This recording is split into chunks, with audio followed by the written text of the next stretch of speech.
En primer lugar, presentarme, como bien ha dicho, soy Simone Perea, soy estudiante de doctorado del King's College London y hoy tengo el placer de compartir con vosotros el contenido de mi investigación. Así pues, en principio, hoy en la charla vamos a tratar de responder las preguntas básicas de la humanidad, como el qué, el cuándo, el dónde, por desgracia no, porque la ciencia veremos que no entiende fronteras, el cómo y el para qué. También nos quedaría el de dónde venimos y a dónde vamos, pero probablemente ese después de la pausa. Y entonces, en realidad, me temo que va a ser mucho más sencillo esta charla y en principio vamos a tratar de hablar un poco sobre fotónica. Hablando de estas cuestiones, trataremos de ver la definición, el origen, algunas aplicaciones y una muy breve introducción al tema de investigación. Así pues, vamos a comenzar entonces por ¿qué es la fotónica? En realidad, la fotónica viene del griego fotos, que, como bien intuiréis, tiene algo que ver con la luz. Y básicamente aquí podría terminar la charla. La fotónica es aquella ciencia que estudia la luz. No obstante, como tengo que estar 20 minutines, una cosa así, voy a tratar de engañaros un poco más.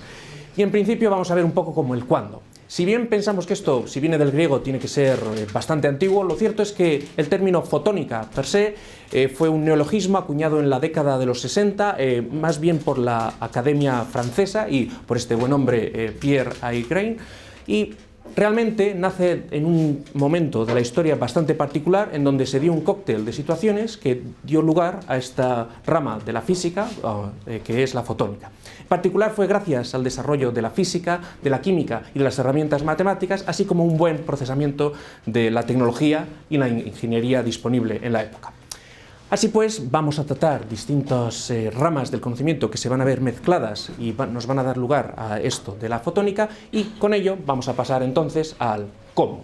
Vamos a hablar de cómo podemos entender cómo se generó la fotónica y cuáles son sus principales ideas que queremos transmitir hoy. Así pues, lo principal será hablar de física. En principio estoy dentro del departamento de física, así que comenzaré con ella. Y en particular vamos a hablar sobre la óptica. Si bien es verdad que ya existen textos árabes sobre cómo la luz se transmite a través del agua y cómo refleja, lo cierto es que en la cultura europea solemos asociar nuestro origen de la óptica con la obra de Isaac Newton, y la idea es que en esta obra se trataba de ver cómo podemos entender la luz que podemos ver y cuál es el fenómeno que nos permite ver los objetos, literalmente ver los objetos. Así pues, la gracia es que esta óptica nos permite hablar de las gafas, nos permite hablar de las lupas, de las cámaras fotográficas y de una sinfín de otras aplicaciones que hoy en día nos hacen la vida más sencilla. También dio lugar a los telescopios y así a toda la rama de astrofísica que hoy copa tantas portadas. Sin embargo, lo cierto es que en este aspecto vamos a ser bastante equidistantes y no vamos a hablar mucho sobre si la luz es una onda, si la luz es una partícula, y nos vamos a quedar equidistantes y usaremos la convención de que la luz es meramente una serie de pelotas que van rebotando contra distintos objetos y a veces son absorbidos o a veces son emitidos, y a veces utilizaremos la convención de que la luz es sencillamente una onda que transmite alguna energía, que transmite alguna información, y básicamente, según como nos dé la situación, en fotónica podemos hablar de una naturaleza ondulatoria o una naturaleza oscilatoria. El símil que siempre se suele hacer para estas cosas es hablar sobre las cuerdas. Una cuerda, si la vemos desde lejos, podemos considerarlo como un perfecto objeto unidimensional, pero si hacemos un poco de zoom, pues podemos ver que existe incluso vida en esta propia cuerda y podemos ver que es un objeto tridimensional. Esto se habla en teoría de supercuerdas y con muchas dimensiones, pero para nosotros nos vale. Nos vale decir que cuando queramos pondremos un zoom más grande al objeto que queremos observar y hablaremos de una naturaleza corpuscular, y cuando queramos bajaremos un poco nuestro zoom y hablaremos de una naturaleza ondulatoria. Así pues, también tenemos que hablar sobre qué es esto de la luz. Y la gracia de la luz es que normalmente todos tenemos en nuestra mente los colores, todos tenemos en nuestra mente los rayos ultravioleta que nos llegan del sol y nos dañan, tenemos la luz infrarroja, pero lo cierto es que esto no es más que el principio. Es más, si esto más o menos está a escala, todo lo que estamos hablando de la luz visible se encuentra en una pequeña franja. Sin embargo, el poder comprender este espectro de luz visible es todavía una cosa que realmente no entendemos, y realmente muchos campos de la ciencia, desde las telecomunicaciones hasta la medicina, con distintas pruebas médicas y diagnósticas, se aprovechan de las distintas energías que tiene la luz en cada uno de estos aspectos para distintas aplicaciones, desde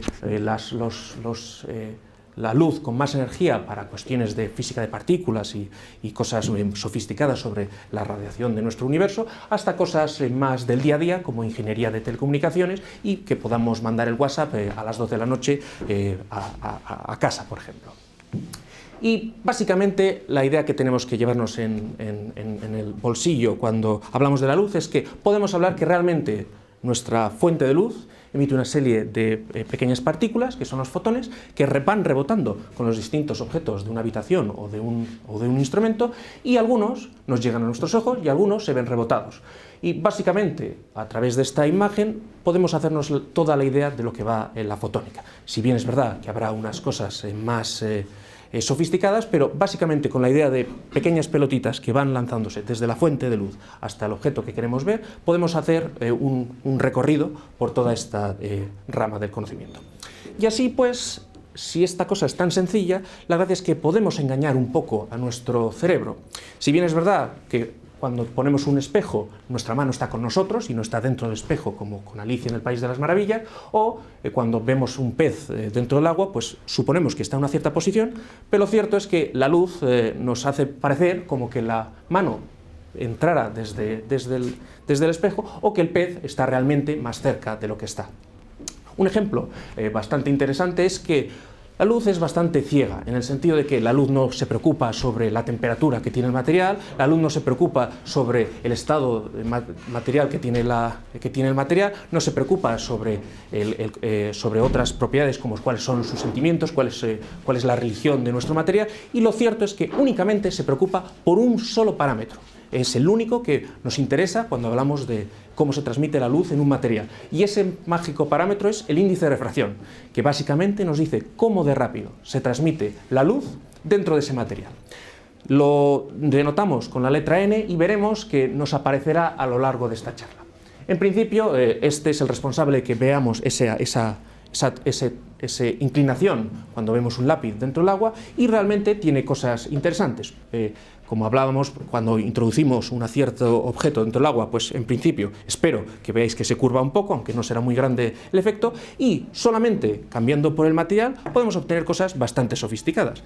En este caso creo que esto es únicamente aceite de girasol, y la gracia es que cuando metemos la varilla, pues en principio tendría que ser transparente, puesto que el índice de refracción de este material, del Pirex, es bastante similar al índice de refracción del girasol, aunque sus densidades sean distintas, aunque su peso sea distinto, aunque su temperatura sea distinta, la luz únicamente se preocupa del índice de refracción. Así pues, todo nuestro interés será crear materiales que podamos controlar perfectamente en cada punto, en cada momento, este índice de refracción. Así pues, lo cierto es que en los últimos años ha habido gente que se ha dedicado a crear materiales puramente artificiales, creados átomo a átomo, así los llamaban, algo como así, más allá de un material, metamateriales, y la gracia es que con esto, que nos permite controlar en cada punto exactamente cuál es el índice de refracción, podemos ver que tiene unas aplicaciones bastante elevadas para meramente controlar un único parámetro físico. Es el caso de los metamateriales, como veremos posteriormente. Pero no todo es física. También hablamos de electromagnetismo, que la verdad es que se basa fundamentalmente en las matemáticas, y es por ello que sigue siendo el hueso duro de roer en las carreras de física. Y me temo que esto no es una rata, también el culpable es Newton, aunque hay cierta polémica con la autoría de las integrales y del cálculo diferencial, y la gracia es que inicialmente estas herramientas, que son las derivadas y las integrales que tanto hemos sufrido en instituto, y tratar de meter ciertos factores para poder integrarlas analíticamente, lo cierto es que entre Leibniz y Newton fueron perfectamente definidas a finales de la Edad Media, en los últimos años antes en la Edad Moderna. Así pues, La gracia es que con estas herramientas matemáticas, algunos fenómenos que estudiábamos a través de la física resultaban mucho más fáciles de entender y podíamos compactificarlos en meros fórmulas analíticas, en vez de hablar de largos párrafos sobre las propiedades, como hacía Newton en la obra de óptica, en donde para describir cuál era la naturaleza de la luz, hablaba de manera literal. A través de estas herramientas podemos utilizar un lenguaje mucho más potente que nos permita condensar toda esta información en unos símbolos, en un lenguaje que son las matemáticas.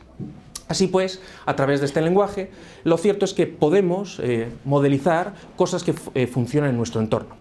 Y lo más curioso es que ni siquiera tenemos que saber cómo funciona eso que estamos modelizando. Y el caso más paradigmático es la estructura de los átomos. Si bien el modelo atómico per se es de principios del siglo XX y aún del todo no lo conocemos perfectamente, lo cierto es que ya en el siglo XVIII había unas ideas sobre cómo se podían transmitir ciertas partículas, que eran los electrones, a través de ciertos materiales. Y no teníamos ni idea de lo que había aquí, que estos átomos eran pelotitas a los cuales otras pelotitas orbitaban, y lo cierto es que a través de estas potentes herramientas podíamos perfectamente describirlo sin necesidad de realmente conocer lo que estábamos describiendo.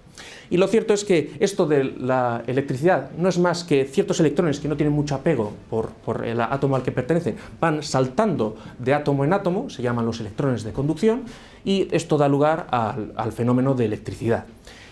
Luego hablaremos de una cierta cosa que es la teoría de bandas, que básicamente lo que dice es que los electrones no son todos iguales, no son todos compartidos de la misma forma. Hay unos electrones que son menos apegados al átomo, que son aquellos que se llaman de conducción, porque se van conduciendo de átomo en átomo, y hay otros más internos, que son los de valencia, que son aquellos responsables de todos los fenómenos químicos que podemos imaginar.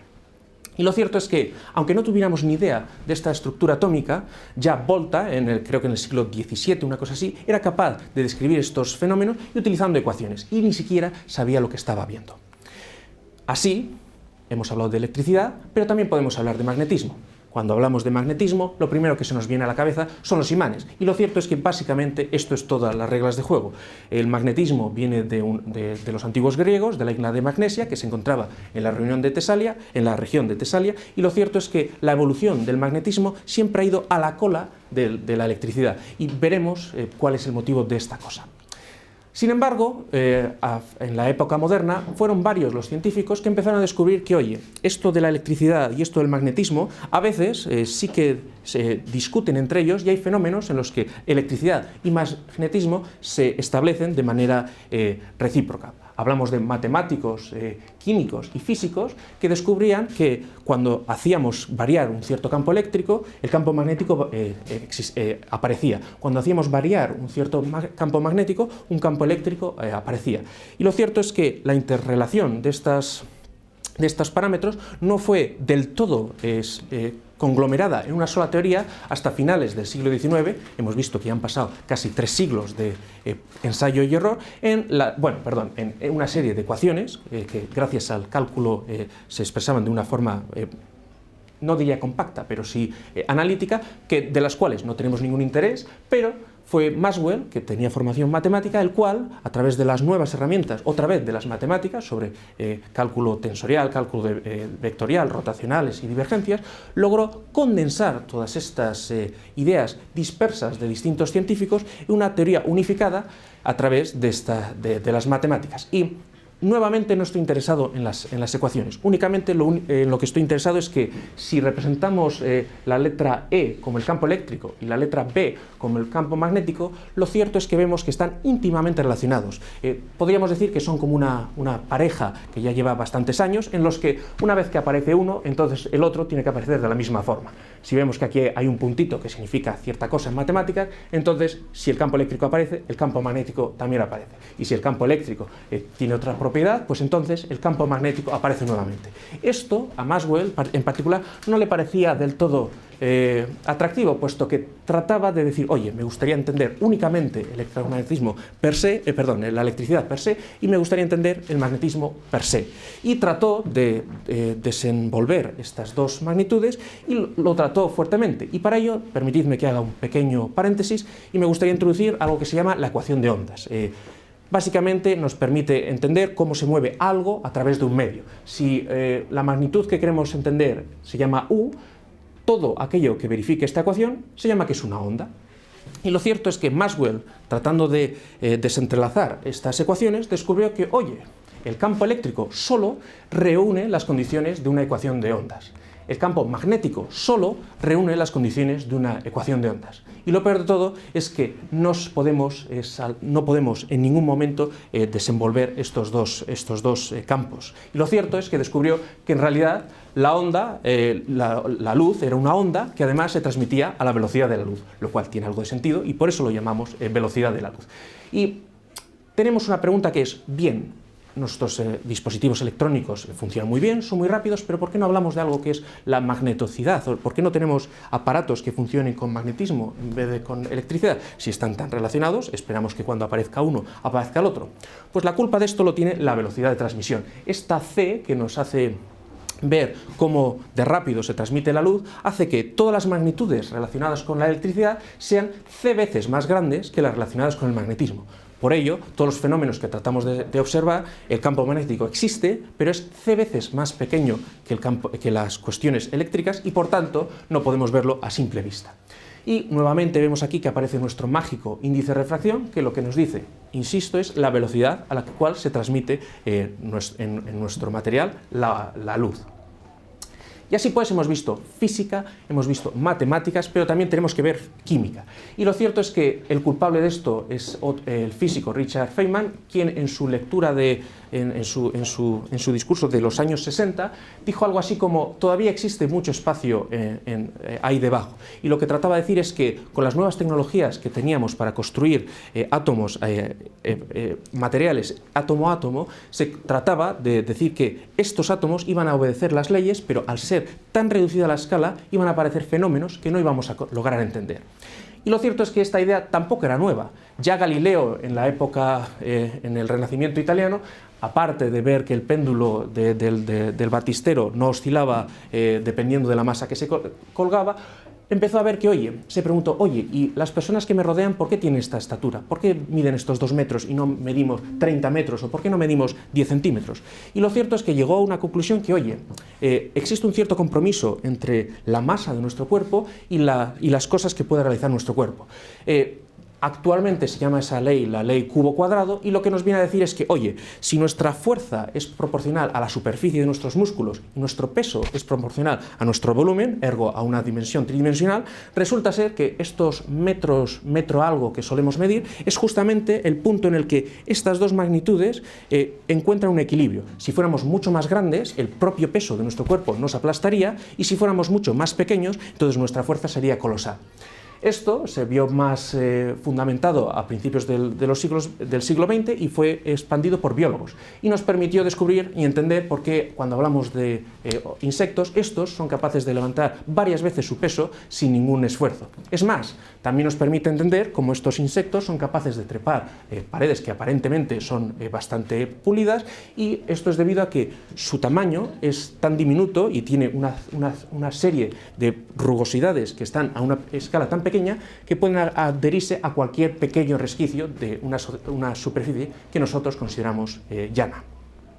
Es más, esto hablamos de cosas que incluso podemos ver con la vista, pero si pasamos varios órdenes de magnitud por debajo y vamos a una escala casi cercana a los átomos, este efecto se vuelve completamente exponencial y es lo que se conoce como nanociencia. Muchas cosas que tienen que ver con la química se relacionan con cuánta superficie hay de contacto para producirse las reacciones. Lo cierto es que todas las teorías de cinética química y relacionados dependen de cómo relacionados estén los elementos. Por ejemplo, podemos verlo rápidamente cuando queremos quemar un leño, tardará mucho más que si realmente lo hacemos a astillas, que vemos que arde inmediatamente. Esta dependencia de la superficie es exponencial en esta pequeña escala y nos permite crear reacciones y procesos físicos que normalmente no esperábamos que ocurrieran y gracias a que son tan pequeños los estructuras que creamos, el número de superficie que hay es exponencialmente superior y podemos obtener muchos procesos que no esperábamos de manera normal. Y así pues es como surge otra rama de la física y de la química que es llamada la plasmónica. Si tenemos aquí nuestra luz que incide en cierta región del espectro y colocamos un cierto material, tratamos de ver si existe alguna comunicación entre la luz, lo que incide, y el material, que en este caso sería una esfera que podría representar cualquier átomo. Lo cierto es que en este caso es demasiado grande el material como para poder enterarse de que existe una luz que le incide. Sin embargo, cuando tratamos de una cosa mucho más pequeña, pues ocurre lo contrario, la luz es demasiado grande para enterarse de la existencia del átomo. Pero cuando encontramos un compromiso, existe lo mismo que cuando balanceamos a un niño en un columpio, vemos que en cierto momento esta partícula se sentirá atraída hacia la onda y entonces desplazará un poquito hacia arriba, y normalmente cuando tengamos la onda avance un poco y tengamos el máximo en la otra parte, pues se desplazará al otro. Esto crea una resonancia que lo que hace es que absorba cierta energía del espectro y nos permita que se desarrollen ciertos colores. Si somos capaces de que esta resonancia caiga dentro del espectro visible, planificando muy bien cuál es el tamaño de nuestra molécula, conseguimos que podamos controlar emisiones en cualquiera de los colores. Y esto puede sonar a chino, pero lo cierto es que ya los romanos lo trataron de resolver en el siglo IV a.C., en donde crearon una copa que, dependiendo si la iluminábamos desde fuera o desde dentro, emitía un color. Y cuando vemos la lista de ingredientes que hicieron para crear este cristal, vemos que hay cosas que se utilizan actualmente como el hidróxido de sódico o el carbonato cálcico, pero también existen materiales pesados. Y lo peor de todo es que son materiales pesados con un tamaño diminuto, del tamaño de los nanómetros. Para haceros una idea, 0,1 nanómetros es el tamaño esperado de un átomo. Y lo peor de todo es que esto era algo que era extendido y transmitido de generación en generación entre los artesanos y dio lugar a las vidrieras de la catedral, en donde podemos ver que estas pequeñas partículas que tienen formas y tamaños muy determinados y de unos materiales muy determinados daban lugar a colores altamente bellos y altamente intensos. Cuando analizamos con el microscopio estos vidrios, vemos que el control sobre la forma de estas nanopartículas era absoluto, y estos secretos guardados de generación en generación de los talleres resultaban que tenían una tecnología mucho más sofisticada de lo que esperábamos. Así pues, la ingeniería de materiales también resulta ser fundamental para hablar de fotónica. Y así, finalmente vamos a hablar de por qué es interesante hablar de la fotónica, por qué esta fotónica nos puede servir para cosas del día a día. Y así es como podemos descubrir que el culpable de que funcionen los láser es la fotónica, en la que básicamente el láser es una manera que tenemos de encerrar la luz en un cierto espacio, hacer que resuene, como en el caso de los plasmones, en donde veíamos que se creaba una resonancia, y cuando queremos, sencillamente hacemos que se produzca un efecto cascada, y entonces la luz emitida puede liberarse y somos capaces de que se mantenga coherente, es decir, que oscile tranquilamente hasta el objeto que queramos. También podemos hablar de los LED, que en principio únicamente los teníamos en los ordenadores, que eran los colores rojo y verde que podíamos ver en los ordenadores de la época del MS2 o del Spectrum, y lo cierto es que ahora todas las luces son mayoritariamente LEDs. Tenemos rojo, tenemos verde, pero para obtener el azul necesitamos un material que justamente fuera capaz de acoplarse a la frecuencia del azul. Y esto se tardó más de 30 años y valió un premio Nobel al investigador japonés Nakamura, que descubrió que casualmente un compuesto del galio y nitrógeno permitía tener justamente la diferencia entre las bandas de conducción y valencia que comentábamos antes, equivalente al azul. Y ahora tenemos rojo, verde y azul, tenemos todos los colores, y tenemos el blanco y tenemos todas las gamas de colores que tenemos actualmente.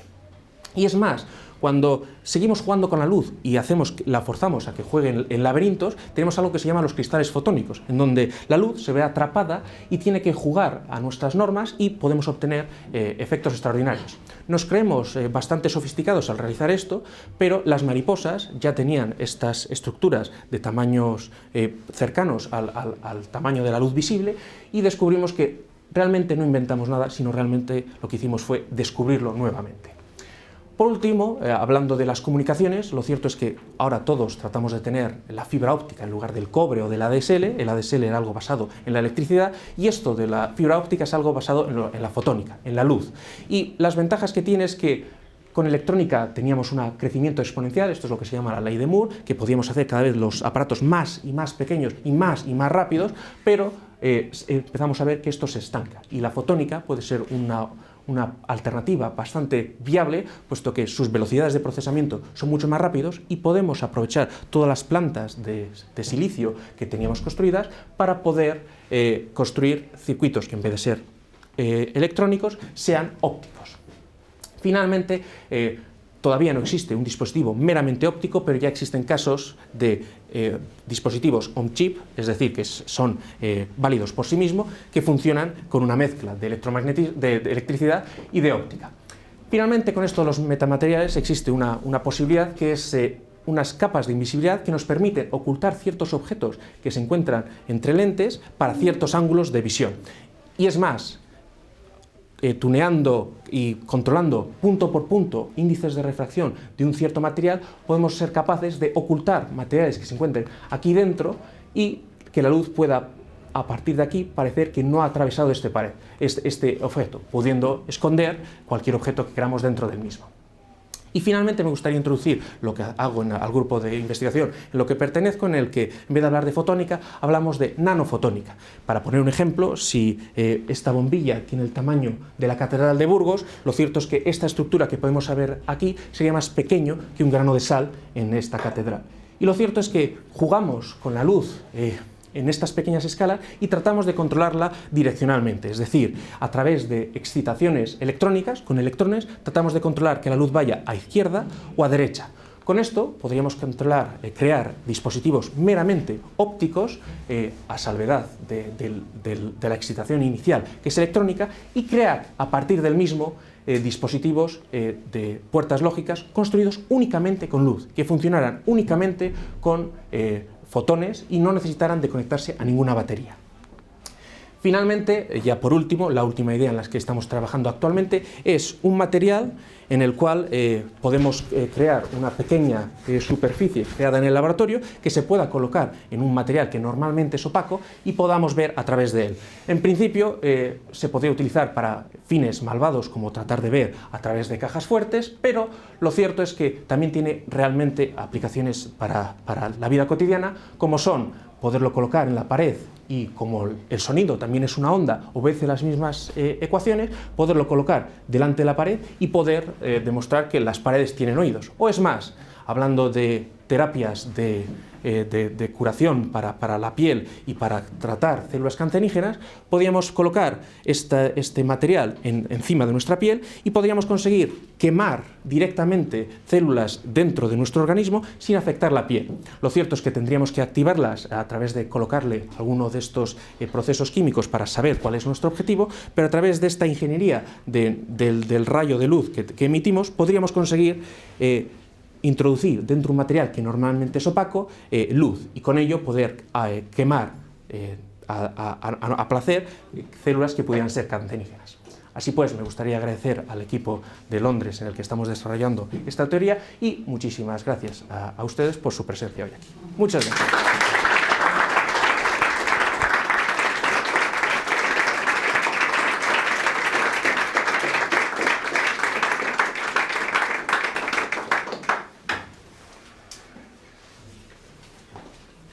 No sé si alguno quiere hacer alguna pregunta.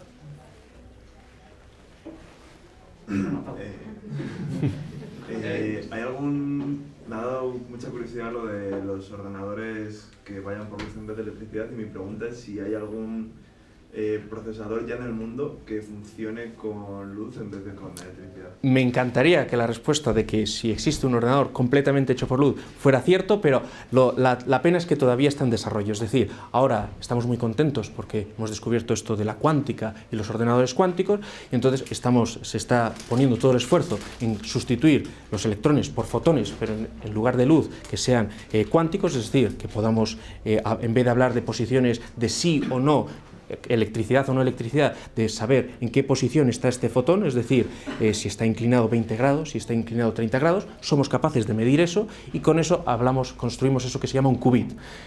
Si la pregunta es si existe algún bit que sea puramente luminoso, existen actualmente posibilidades de utilizar la luz para transmitir información de un punto A a un punto B, pero la puñeta es que para crear el punto A necesitamos electricidad y para leer el punto B necesitamos electricidad, por lo cual todavía no existe un ordenador puramente óptico, pero es el objetivo. Pero entonces, los ordenadores cuánticos que se llevan hablando tantos años, es esto que has explicado antes de... Lo cierto es que el funcionamiento es el mismo, los ingredientes que usamos para la receta son los mismos, son fotones, es decir, partículas que tenemos muy bien controladas, que podemos saber y medir muy bien su estado, pero el funcionamiento es completamente distinto. Se basa en una escala más pequeña, que es la escala cuántica, y entonces la gracia de ello es que en ese mundo podemos medir y interaccionar con esa partícula a través de procesos electrónicos, pero tenemos un gran control sobre la propia partícula. Entonces, el sujeto de pruebas es el mismo, es el fotón, pero el procedimiento es completamente distinto, me temo. Vale, gracias por la explicación. Yo tengo una pregunta. Las televisiones que anuncian que son CUDO. Full LED, ¿eso qué llevan? ¿Llevan LED con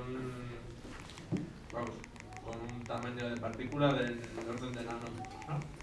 La idea es, si soy capaz de encontrarlo, es justamente esto de la plasmónica. La idea es que lo que tienen es una partícula que está muy confinada, es decir, que está en un pozo de potencial muy determinado, y si el pozo de potencial tiene un tamaño similar a esto, consiguen que la partícula tenga un tamaño también similar. Entonces son capaces de que se mueva muy poco, esté muy restringido. Al estar muy restringido, puedes controlarlo mucho. Y entonces puedes conseguir que una partícula emita solo en azul, que otra partícula más pequeñita emita solo en verde, que una partícula más pequeñita emita solo en rojo. Si pones todas esas cosas juntas, puedes conseguir que esa caja grandota, ese quantum dot, pueda emitir en cualquiera de los colores que quieras, rojo, verde, azul. Con eso, poniendo distintas intensidades al rojo, al verde y al azul, puedes conseguir cualquier color. Si además eres capaz de controlar píxel por píxel todas esas cosas, tienes lo que se llama estos televisores de Samsung que se llaman QLED o una puñeta así. Entonces la gracia es que, como tienes un control tan preciso sobre cada uno de los píxeles, puedes conseguir mayor nitidez y mayor nits y muchos de esos parámetros que son de las teles, y la gracia es que se basan en esto, en conseguir una partícula que esté encerrada en un pozo de potencial que tenga un tamaño similar. Lo tienes confinado y entonces controlas perfectamente cuál es el color que va a emitir o que va a absorber. No sé si... Yo por mi parte, has comentado lo que hacéis un poco en vuestro grupo de investigación. ¿Qué tipo de instrumentos, equipos y tal soléis utilizar? Sí, la idea es que somos un grupo pequeñito y entonces tenemos que limitarnos a ser teóricos. Sí que consumimos recursos informáticos a través de clústeres para hacer nuestras simulaciones, pero la gracia es que después, cuando damos nuestros resultados, poca gente se cree lo que dice un ordenador. Entonces tenemos que dárselos al grupo de laboratorios que, oye, realmente construya algo similar y pueda decir que, oye, al menos se pueda construir en la realidad. Nosotros ofrecemos los modelos y luego compañeros de otras instituciones y de otros grupos de investigación testean si esa idea nos hemos inventado las ecuaciones o realmente se expresan en la realidad. Entonces tú lo que estás investigando tiene que ver con la creación de estas puertas lógicas que has dicho, de estos ordenadores, etcétera. ¿O eso podría ser un posible uso de lo que estás investigando? Justamente, la idea es que en particular, si soy capaz de llegar, mi trabajo de investigación era, si soy capaz de llegar, vamos a ver, aquí está. La idea es trabajar con esto. Normalmente esto se conocía para materiales perfectos, materiales que no tenían ningún tipo de pérdidas, y entonces se modelizaba todo con números reales. La gracia es que, lamentablemente, el mundo tiene más pérdidas de las que esperábamos y los materiales no funcionan tan bien como queremos.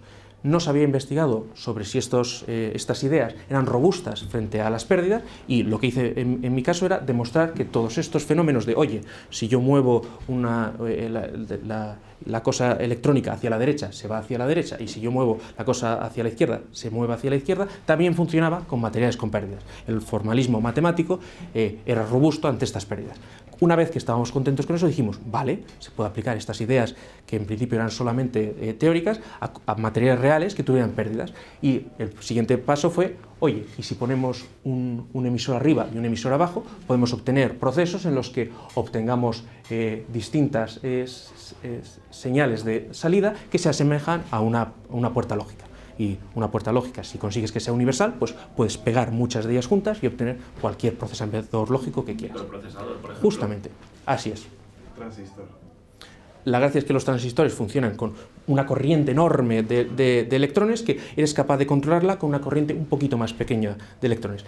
En este caso, se podría conseguir que únicamente excitando inicialmente un estado electrónico pudieras desarrollar señales luminosas que van atravesando distintos canales y esas señales luminosas excitan otras señales luminosas y únicamente necesitarías ese pequeño golpecito al principio.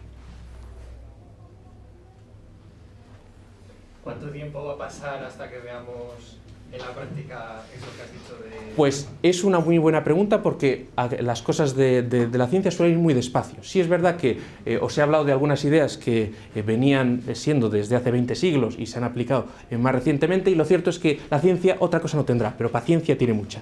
Y entonces, para hablar de cosas, aplicaciones reales, hay una frase muy graciosa de Feynman, que es, más, en vez de conocérsele por esto de hay mucho espacio ahí abajo, se le conoce más bien porque la física y el sexo tienen al menos una cosa en común, que aunque tienen eminentes conclusiones y aplicaciones prácticas, no es el motivo por lo que lo hacemos. Entonces, respondiendo a tu pregunta, hablando de plazos, no existe nunca un horizonte que puedas establecer, que puedas demostrar que se pueda llegar a cierto nivel de avance, porque la gracia es que la ciencia es competitiva y ahora mismo las tecnologías cuánticas son las que copan todas las ayudas y son las que copan todo el procedimiento, y veremos a ver si en 15 años al menos tenemos los ordenadores cuánticos y luego nos enfadaremos porque los ordenadores cuánticos no funcionan tan bien para cierta cosa y podamos tener otra aproximación.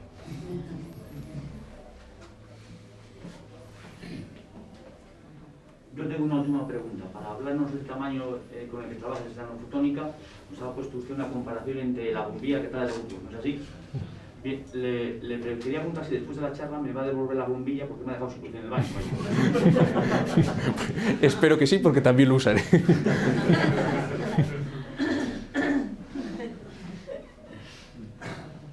Yo tenía una pregunta. Lo último que has hablado de poder atravesar la piel, por ejemplo,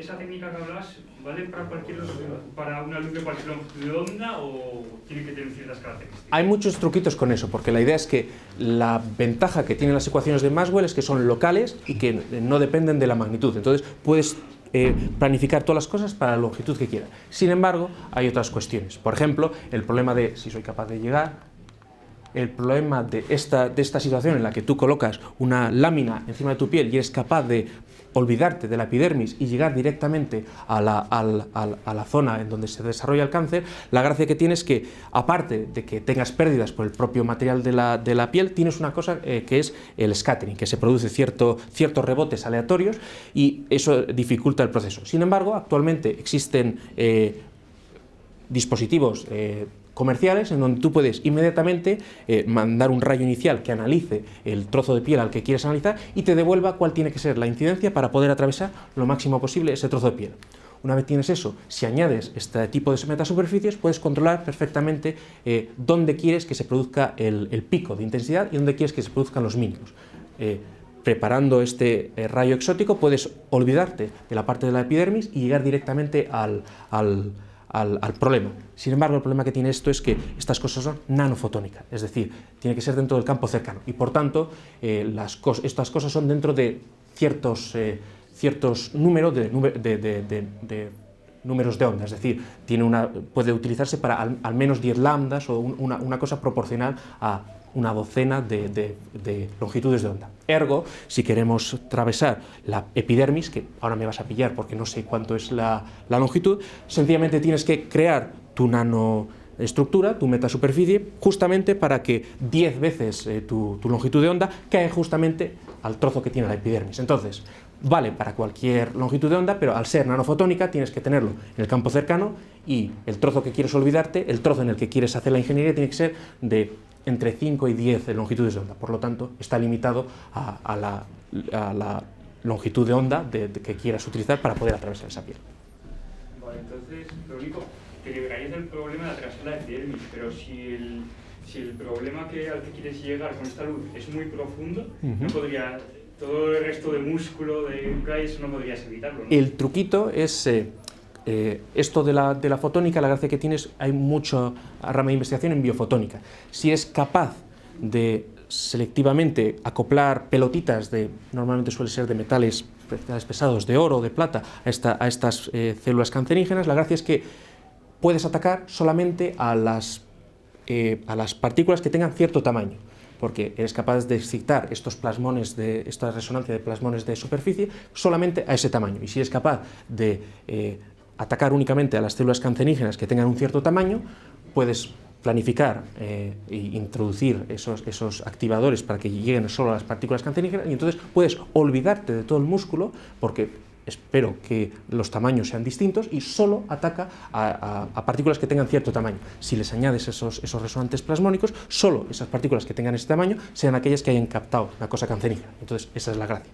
Es una puñeta las distintas capas, pero si le das el extra de acoplarlo con ciertos plasmones que te puedan permitir esta resonancia, puedes atacar únicamente a los tamaños de partícula o los tamaños de célula que te interesan. No, muchas gracias. Y esto supongo que esto todavía no está muy desarrollado en esta parte. Está muy Pues todavía... la idea es que esto fue el primer paper y esto es el segundo paper, y en principio ahora estamos con el tercero a ver si esto funciona para aplicaciones que no sean electromagnetismo. Vale, muchas gracias. Yo una pregunta de curiosidad. No lo sé. En las diapositivas tienes puesto en la parte superior derecha eso. Pues en principio, si Dios quiere, voy a ver si llego a ver dónde estoy yo. En principio es Perea, que es mi apellido, entonces la gracia es que es un ambigrama. Lo puedes leer igual del derecho y si le das la vuelta, pues se lee igual. Curioso, vale.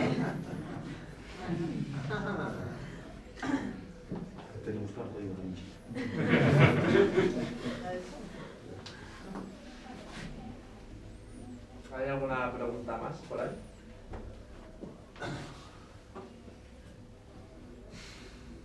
Yo tengo una respecto a la fibra óptica. La diferencia de velocidad con la fibra normal es por la velocidad de los fotones, ¿no? Que se reflejan dentro de ella. La gracia es que tienes muy pocas pérdidas.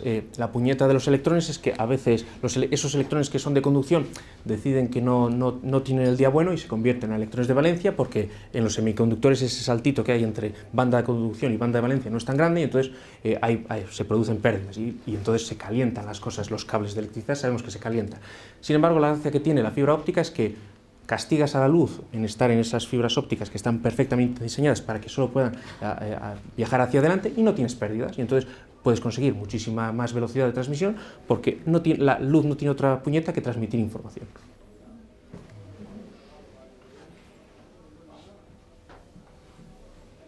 Una pregunta asociada a las billeterías que comentabas, que tienen átomos de ciertos metales de un tamaño de partícula adecuado, muy pequeño. ¿Te vale cualquier metal o solo algunos pueden tener ese tipo de características? Es una muy buena pregunta, porque en principio la gracia es que los metales normalmente les asociamos a que tengan un color gris aburrido, un gris metálico. Entonces la gracia es que estos metales, por ejemplo el oro, que es amarillo, justamente es por culpa de que su pico de resonancia es justamente en el espectro visible. Sin embargo, cuando el oro, en vez de estar en bulk, en un sólido, está en pequeñas nanopartículas, se convierte en rojo, y es por ello que absorbe el azul y el verde, y por tanto emiten el rojo. Entonces la gracia es que solo unos poquitos metales tienes la casualidad de que su tamaño de nanométrico coincide con una cosa que está en el visible. Sé que se hace con el oro, sé que se hace con la plata y sé que se hace con compuestos sofisticados de aleaciones de distintos metales, pero no es en general. Es decir, el zinc no emite ninguna, que sepamos de momento, en ninguna de las estructuras nanométricas puedes emitir en el violeta, porque en el visible, porque la puñeta es que tienes que ser capaz de justamente ajustarlo a, si soy capaz de llegar, aquí. Tienes que ser capaz de atinar justamente a este tamaño, y es bastante complicado. Casualidad de que la plata y el oro justamente casen ahí perfectamente. Vale, entonces de los que sí que funcionan con este tipo de técnicas, cada metal supongo que tendrá una emisión de un color distinto, ¿no? Y la gracia es que la gracia de la nanociencia es que depende mucho de la forma, y entonces, por ejemplo, se generan cilindros de oro y entonces emiten un color, se generan pirámides de plata y emiten otro color. Una vez que sabes cuáles son tus metales que funcionan bien, la gracia es que juegas un poco con las formas y entonces creas nanocilindros, pirámides, y tratas de jugar un poco a que emitan en la parte exactamente que quieres. Muchas gracias.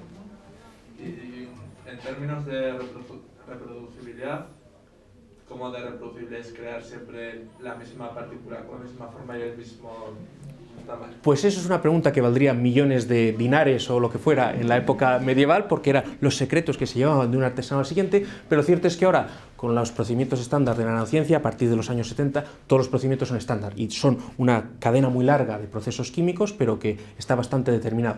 Sí es verdad que hay cosas más puras y menos puras, pero normalmente para todas las aplicaciones que queremos, que son bastante generosas en cuanto a la estructura que necesitamos, funcionan bastante bien. Es decir, ahora el procedimiento está completamente estandarizado para los nanohilos o los nanocilindros o los nanoesferas, entonces, por fortuna, está más o menos estandarizado y es más o menos reproducible los resultados.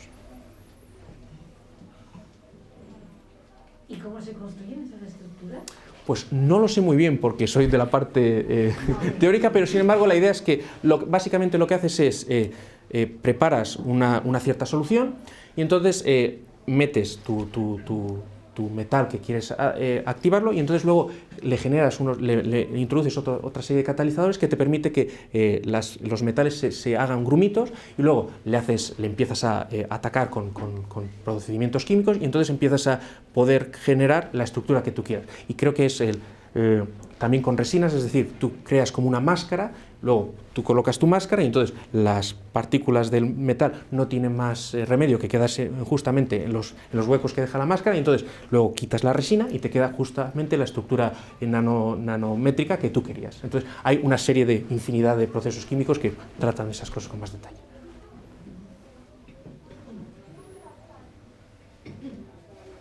No sé si hay alguna pregunta más o...